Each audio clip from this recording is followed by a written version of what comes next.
Hello everyone, আসসালামু আলাইকুম। আজকে তোমাদের জন্য একটা নতুন টপিক নিয়ে এসেছি। টপিকের নাম হলো কি জানো? আমি কিন্তু একটা লেকচার করাইছি ত্রিকোণমিতিক চ্যাপ্টারের ২য় নম্বর লেকচার। আজকে 9.1 এর একটা গুরুত্বপূর্ণ এসএসসি লেভেলের জেনারেল ম্যাথের 9.1 এর একটা ম্যাথ করাইতেছি। তো ম্যাথটা দাও কি লেখা আছে? এবিসি ত্রিভুজের বি কোণটি কি বলছে? সমকোণ হলে tan এ সমান √3 হলে √3 sin এ cos এ সমান 3/4 হয়। মানে আমার অ্যান্সারটা হবে কি, আমার 3/4 হবে। বুঝতে পারছো? তো কি বলছি, এবিসি ত্রিভুজের বি কোণ সমকোণ। তাহলে আমাকে একটা এবিসি ত্রিভুজ দেখাই। ধরলাম একটা এবিসি ত্রিভুজ দেখালাম, এবিসি ত্রিভুজ দেখালাম, এটা এ। আচ্ছা, আমি এখানে সি দিতে পারবো না, কারণ কি বলছে আমার বি কোণটি বলছে সমকোণ, এটা তাহলে আমার বি দিতে হবে, সি দিতে হবে এটা। তাহলে সমকোণ তাহলে আমার বি না দেওয়া আছে।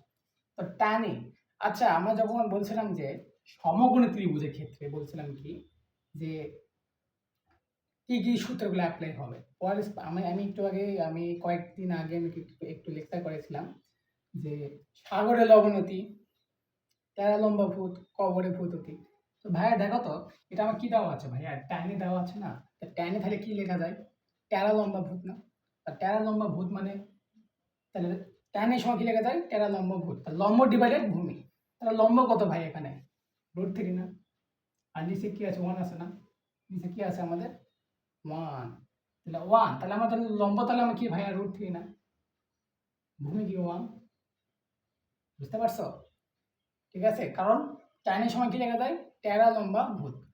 আচ্ছা ভাইয়া, এই যে আমি এবি পাইলাম, বিসি পাইলাম, আমি এসি কেমন নির্ণয় করতে পারবো ভাইয়া? সমকোণী মানে কি বলছিলাম? পিথাগোরাস। সমকোণী মানে কি? পিথাগোরাস সূত্র। তাহলে কিভাবে নির্ণয় করবো এখান থেকে? এসি স্কোয়ার অতি বি স্কোয়ার সময় কি লেখা যায় ভাইয়া?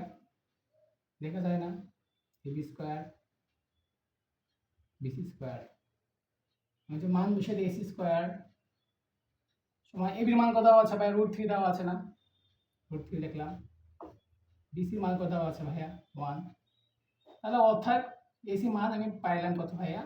একবারে লিখলাম ভাইয়া, পাইলাম কত আমার? 2। তাহলে এসি মান তাহলে 2 পাইলাম। ঠিক আছে, বুঝতে পারছো? এখন বলছে ভাই √3 সাইনে cos এর সমান 3/4 হবে। এখন ভাইয়া আমি যেমন তো বললাম, এখন কি লিখবো? লেফট হ্যান্ড সাইড লিখবো √3 সাইনে cos এ √3। আচ্ছা ভাই, সাইনের সময় কি লেখা যায় ভাইয়া? বলছিলাম না সাগরের লবণতি, সাগরের লবণতি। তাহলে লম্ব ডিভাইডেড ত্রিভুজ, লম্ব ডিভাইডেড ত্রিভুজ, তাহলে √3/2 হবে না ভাইয়া? √3/2 হবে না? আর কসের সময় কি লেখা যায়? কবরের ভূমি অতি, ভূমি ডিভাইডেড অতি, তাহলে 1/2 হবে না ভাইয়া? ঠিক আছে, তাহলে √3 গুণ করলে কি হবে ভাইয়া? দুটা √3 গুণ করলে কি হয়? 3 হয়। √3 × 2, 2 গুণ 2, √3 গুণ √3 কত হয় ভাইয়া? 3/4। This is answer. বুঝতে পারছো এখন? সালাম আলাইকুম। আমার পরের লেকচারে আরেকটা ম্যাথ নিয়ে আমরা আসবো। আল্লাহ হাফেজ। আসসালামু আলাইকুম।